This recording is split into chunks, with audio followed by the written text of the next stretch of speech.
கடந்த சட்டமன்ற தேர்தலில் நீங்கள் மிகப்பெரிய தவறை செய்திருக்கிறீர்கள்.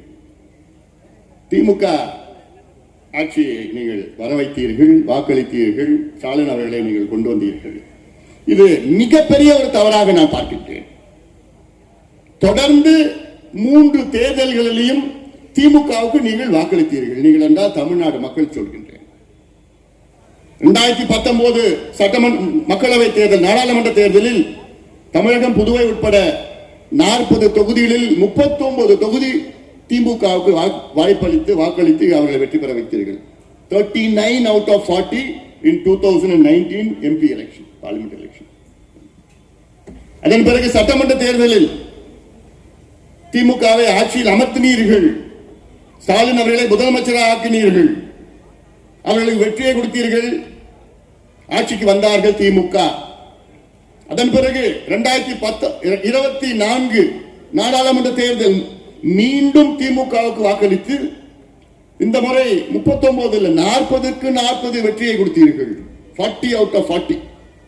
ஆக இந்த 3 தேர்தல்களிலும் திமுகவை வெற்றி பெற வைத்த தமிழக மக்கள் உங்களுக்கு கிடைத்தது என்ன? ஏமாற்றம் தான், நம்பிக்கை துரோகம். எங்க பார்த்தாலும் கஞ்சா, காக்கேன், ஹெராயின், சந்துகடை, சாராயம், பெண்கள் பாலியல் வன்கொடுமைகள், சமூக அநீதிகள், இதுதான் உங்களுக்கு கிடைத்தது. ஆக சிந்தியுங்கள். மீண்டும் திமுக வந்தால், வரப்போறது கிடையாது, வந்தால் உங்கள் பிள்ளைகள், உங்கள் பேர பிள்ளைகள் நிலையை நீங்கள் எண்ணுங்கள். இன்னொரு உதாரணம் நான் சொல்றேன்.